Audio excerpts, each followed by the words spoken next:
Informativo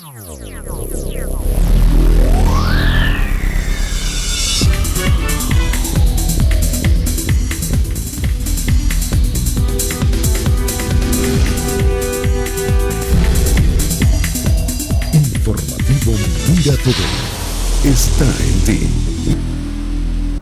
Amigas y amigos, seguimos con ustedes a través de la primera televisora de los Altos Mirandinos, Mira TV.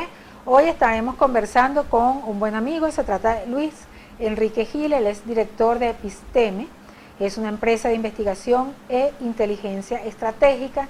En este momento, cuando estamos en el país, en un contexto preelectoral, donde, bueno, los venezolanos quisiéramos tener una guía, es importante conocer el resultado de estos trabajos de investigación y precisamente por eso hemos querido tener con nosotros a Luis Enrique, quien viene haciendo un trabajo muy interesante hace mucho tiempo en materia de encuestas y trabajos de investigación.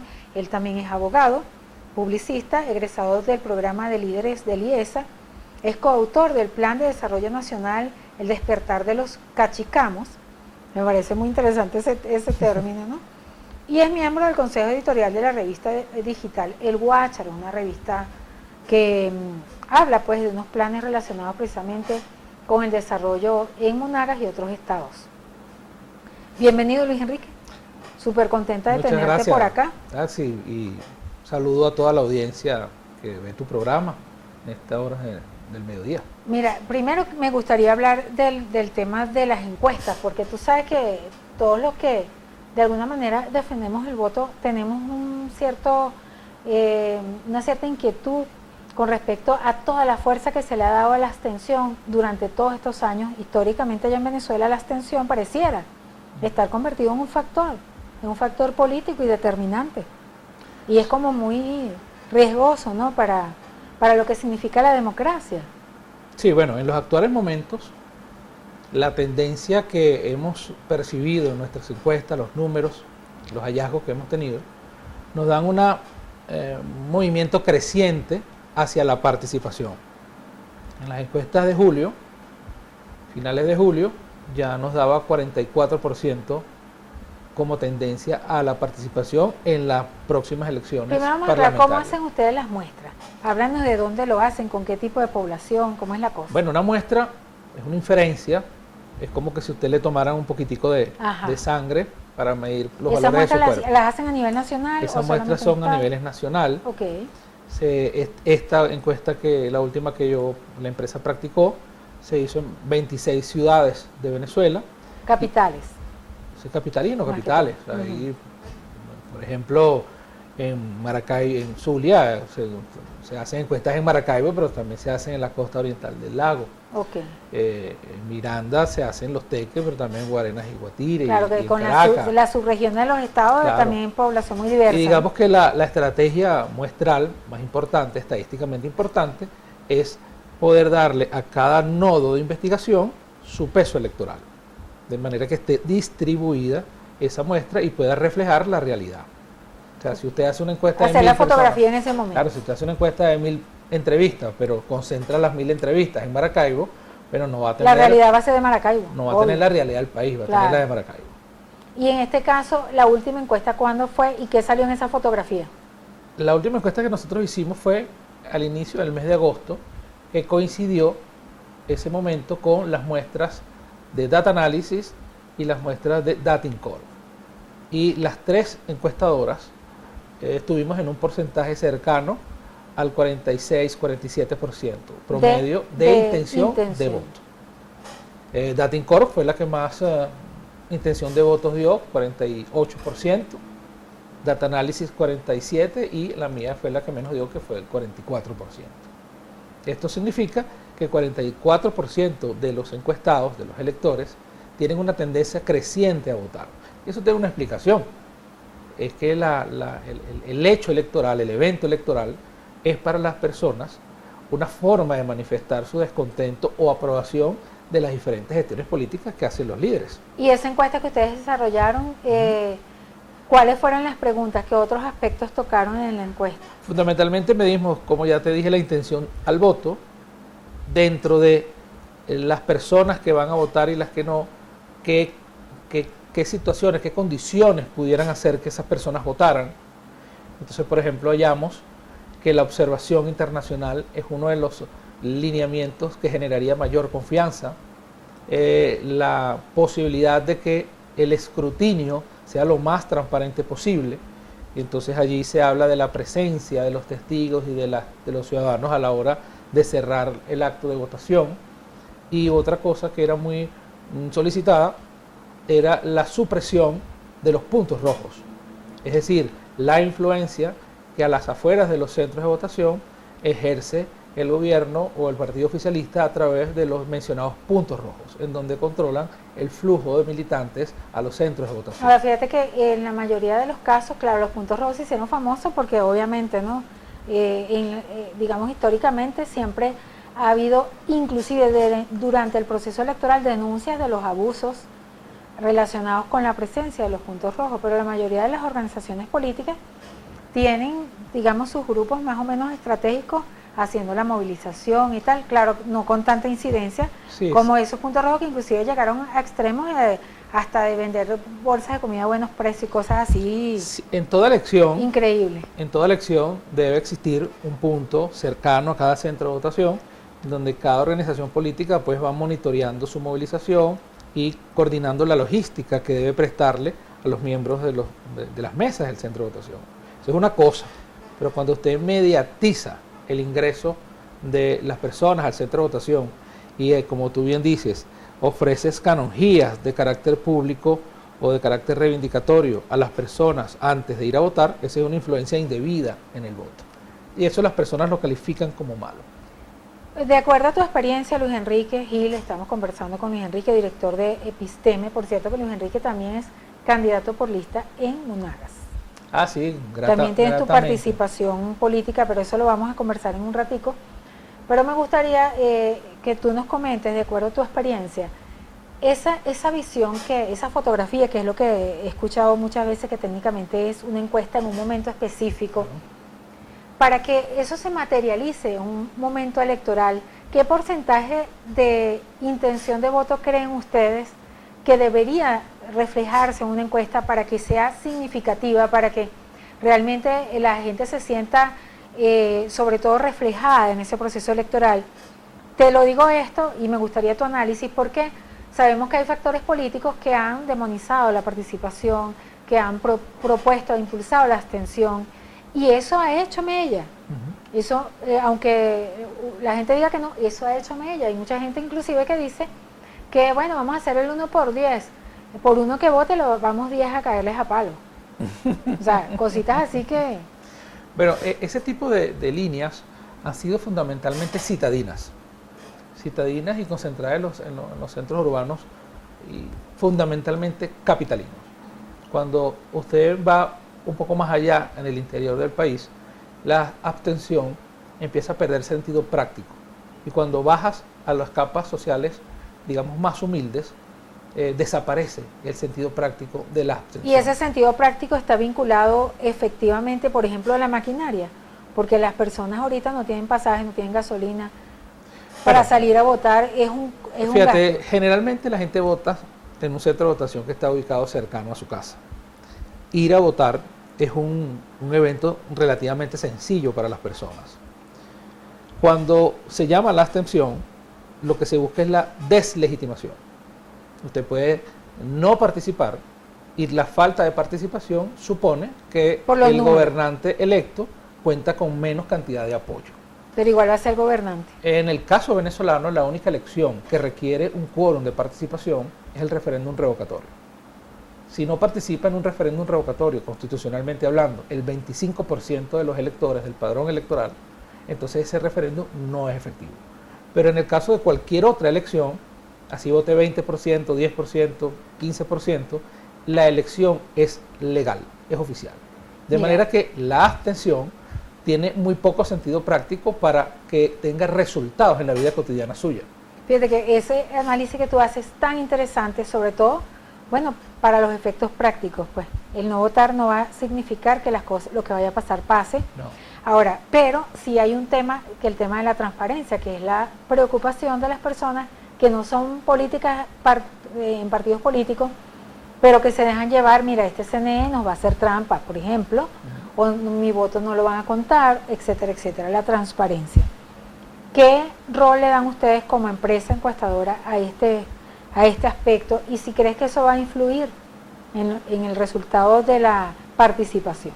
Sí, los encuestadores muestran una tendencia de casi 70% de la transparencia como un valor muy importante. De manera que toda la actividad que vaya a realizar un candidato tiene que estar no solamente enfocada en sus mensajes y cómo hacer llegar esos mensajes a la población, sino que tiene que hacer énfasis en tener una maquinaria electoral de vigilancia del voto.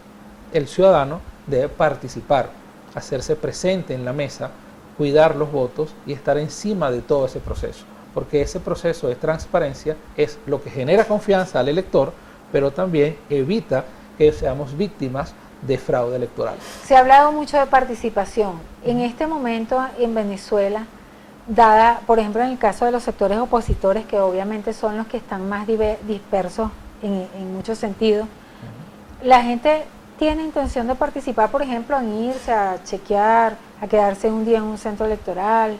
Sí, la dinámica de nombrar coordinadores de centros de votación y testigos de mesa ha arrancado de manera normal, entre lo que puede llamarse normal dentro de esta pandemia, de toda esta situación que vive el país.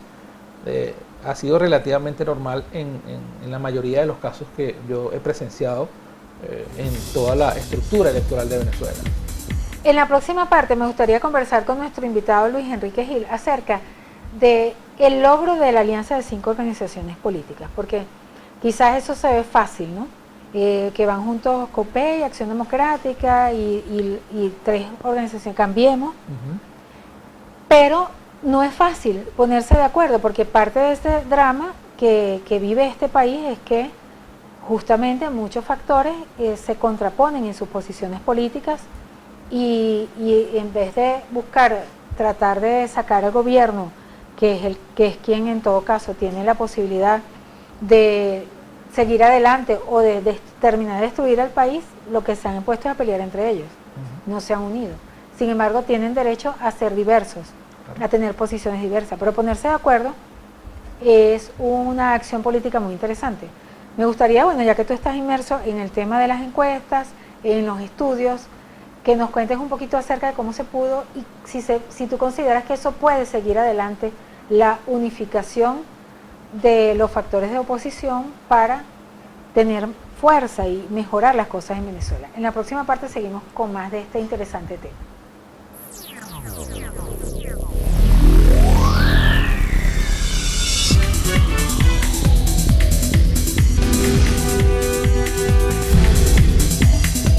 Informativo Mira TV está en ti. Continuamos, amigas y amigos, estamos conversando con Luis Enrique Gil, director de Episteme, empresa de investigación e inteligencia estratégica. Él, bueno, nos está hablando acerca del resultado de su última investigación y relacionado precisamente con la participación de los venezolanos en el próximo proceso electoral que está convocando el Consejo Nacional Electoral para seleccionar una nueva Asamblea Nacional.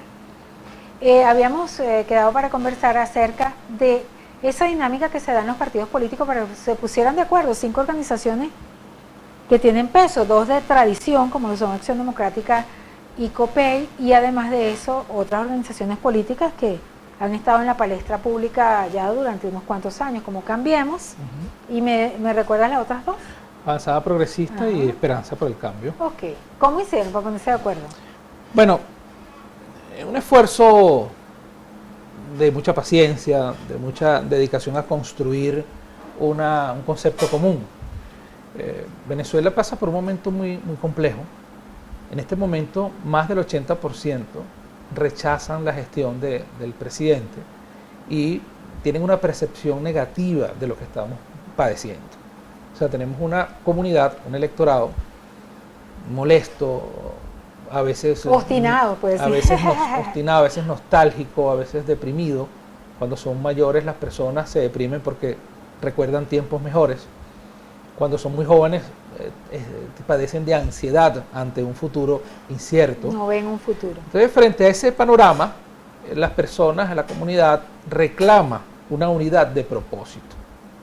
Porque entre otras cosas, Daxi, y usted que me ve, lo que aquí se está perdiendo en Venezuela, más allá de nuestra calidad de vida, es la república. Venezuela es el epicentro de un conflicto geopolítico universal, en donde grandes potencias pululan, conflictúan por la primacía universal. Me refiero pues a Estados Unidos y a China. Y Rusia es como una especie de mediador en ese conflicto, de órgano político estratégico que lo ha representado pues el presidente ruso Vladimir Putin. Si tú lo muestras como un tema geopolítico, cualquier venezolano te podría responder qué cruel es. Es un tema geopolítico. Qué crueles. Venezuela es el epicentro. Esas potencias, qué crueles. Bueno, las potencias todas son crueles.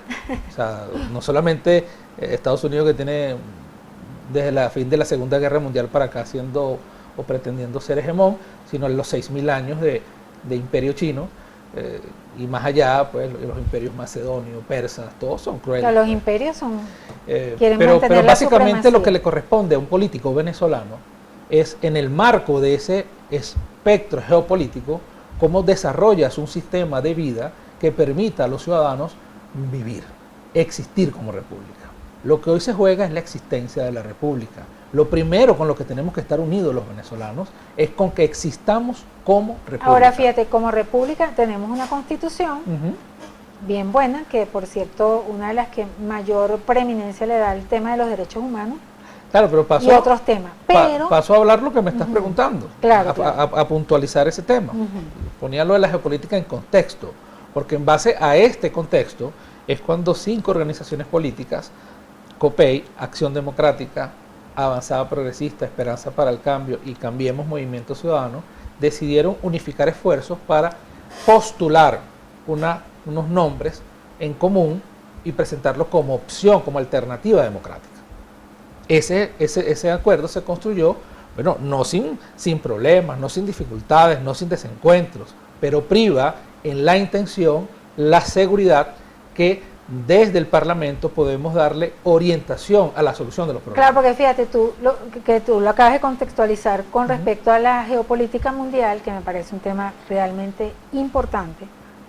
También es importante para los venezolanos saber si estas 5 organizaciones políticas tendrían la capacidad eventualmente de hilar esos hilos, de manejarlos hacia precisamente que Venezuela pudiese abrirse al mundo como lo es, bueno, un país que tiene materia prima y que tiene un potencial humano muy valioso y posibilidades de desarrollo en su territorio. Con empresas, no importa que sean transnacionales, pero que se desarrolle aquí en su territorio. Pero estamos en un país donde de manera geopolítica tenemos unas sanciones, tenemos varios grupos venezolanos que están hablando con gobiernos para que se coloquen más sanciones todavía, más limitantes, etcétera, etcétera. Y ustedes están hablando que van a una Asamblea Nacional que va a interactuar y va a digerir todo lo que significa un gobierno que se va a mantener por lo menos 2 años más. Bueno, fíjate, el problema aquí es que nosotros hemos vivido, Venezuela ha vivido en los últimos años, una visión parcial de la política, una visión partidista de la política. Bolívar, en un pensamiento en sus últimos días de vida, decía: cuando en Venezuela se hacen los partidos y se consolide la unión, yo bajaré tranquilo al sepulcro. Una frase que mucha gente la asocia solamente con la militancia política, pero lo que realmente retrataba el Libertador en ese momento es una república que apenas empezaba a construirse. Estamos hablando de la muerte del Libertador, 1830. Venezuela daba sus primeros pasos, se separaba de la Gran Colombia, y el Libertador exigía de las personas que empezaban a conformar las naciones en América que dejaran las contiendas personales por construir una república, por construir ese sueño independiente. Hoy estamos en lo mismo. 200 años después, hemos sido atacados por el espíritu de la contienda. ¿Cómo hacen los venezolanos para mantener la república? Lo primero que debe hacer un venezolano es entenderse, ponerse en los zapatos de los otros, empezar a congestionar con empatía las soluciones y enfocarse casi que matemática, gerencialmente, en resolver problemas. Pero ahí tenemos que vincularnos a una cosa que se llama poder, el poder hacerlo. el poder hacerlo. Fíjate, como tú lo dijiste ahorita, tienes un gobierno lleno de sanciones, ¿ok? Sus funcionarios y el gobierno como tal. Tienes dos tipos de sanciones. Hay sanciones personales dirigidas a individualidades que tienen que explicar pues, cómo tienen su fortuna. Eso es un problema individual de cada persona, responderá por sus acciones, pero tienes una serie de sanciones que afectan la movilidad del Estado para resolver problemas económicos. Es decir, hay sanciones... Y si es ineficiente y con esas excusas, peor. Entonces, vamos a hacer el análisis estratégico aquí, vamos a aprovechar entre ustedes, tú, Daxi, y nosotros. Tienes a un Estado sancionado, imposibilitado de moverse en algunas cosas. Tienes a un pueblo precariamente viviendo, sin gasolina, sin alimentos, sin poderse desplazar. Es el mejor momento para poder empezar una negociación inteligente. Y usted dirá, pero ¿cómo vamos a negociar si estamos mal? Bueno, precisamente porque como estamos mal, es cuando más inteligentes debemos ser para buscarle salidas al problema. Esa asamblea inteligente que llegase, ¿con quién empezaría a negociar? Bueno, esa asamblea tiene que tener dos negociaciones fundamentales. La primera, con quien tiene el poder. Si usted le tienen tomada su casa, usted va a negociar con los secuestradores, con quien le tiene tomada la casa. No va a negociar con otra persona. Y tiene que negociar con los factores geopolíticos que les acabo de mencionar. Usted no puede solo negociar con Estados Unidos. Es un error, porque Estados Unidos está en conflicto con el Oriente. Usted tiene que hablar, sí, con Estados Unidos, pero también tiene que hablar con China, pero también tiene que hablar con Turquía, con Rusia. Pero bueno, con eso están hablando el gobierno, está hablando con ellos. Pero usted también tiene que hablar, porque ellos tienen intereses allí. Usted no puede solo ser representante de Estados Unidos, usted no se puede parcializar. Nosotros tenemos que despolarizar la visión que se tiene del conflicto venezolano. Y también hablar con gente que no esté polarizada. Por ejemplo, Europa tiene intereses en Venezuela. Los países que tienen que ver históricamente con Venezuela, España, Portugal. Los grandes oleajes de migrantes. Italia, Alemania, que fue la primera migración organizada que se hizo en Venezuela en la época de Guzmán Blanco, cuando se funda la colonia Tovar, la colonia Bolívar en Araira. Esos países son países interesados en Venezuela. Hable con ellos, pero hable también con Noruega, que está interesado, hable también con Corea del Sur. O sea, Venezuela puede abrirse a un panorama de conversación internacional. Y copiense de los mejores países, de Suiza, eso que viven muy bien. Pero lo que tiene que vencer el estamento político venezolano es la polarización. Si usted está mal, ¿cómo usted se va a cuadrar en una batalla de gente más grande que usted? Porque eso es lo que tenemos. Y ese es el problema que tiene Venezuela. A nivel social, ustedes han analizado con la intención que tienen, pues, efectivamente de participar y de hacer un cambio, el tema social en Venezuela, o sea, lo que se ha conformado como la ciudadanía venezolana.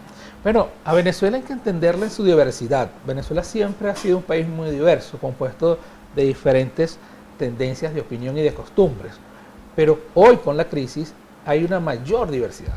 Entonces tienes personas que no salen de su barrio, por ejemplo. Usted va para la carretera, en Caracas, usted va para la carretera vieja, Catia o Caracas La Guaira, y usted va a encontrar gente que no sale de allí. Con el tema que de la no tiene cómo salir de allí, que hace su vida allí.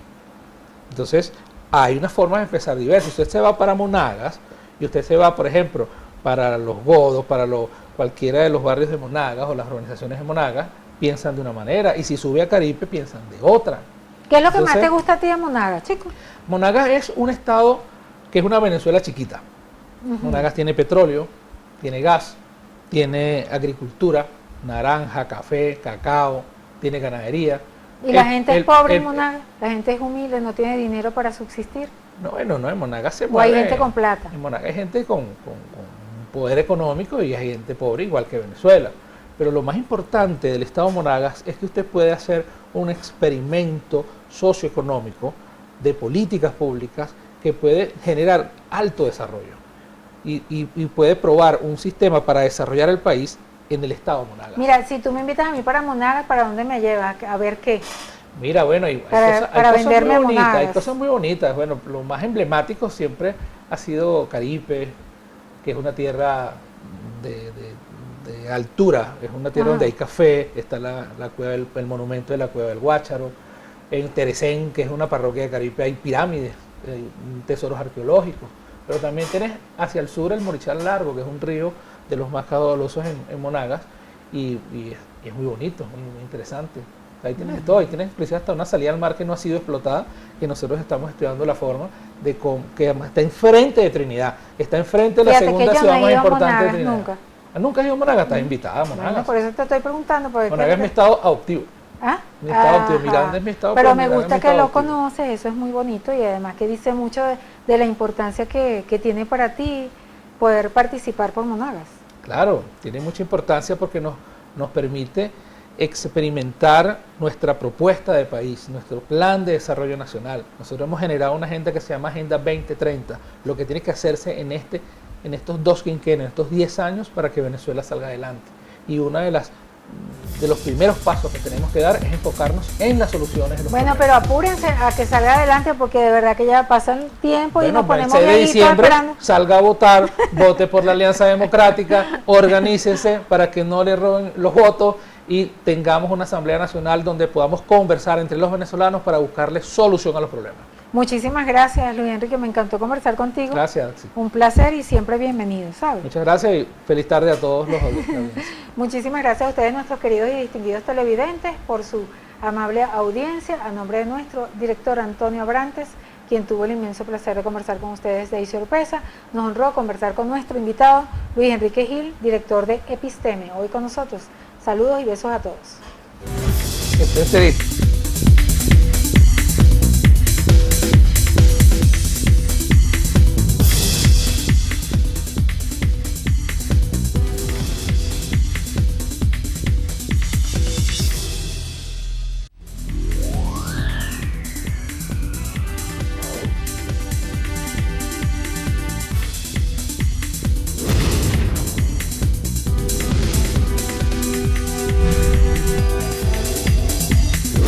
Informativo Mira TV está en ti.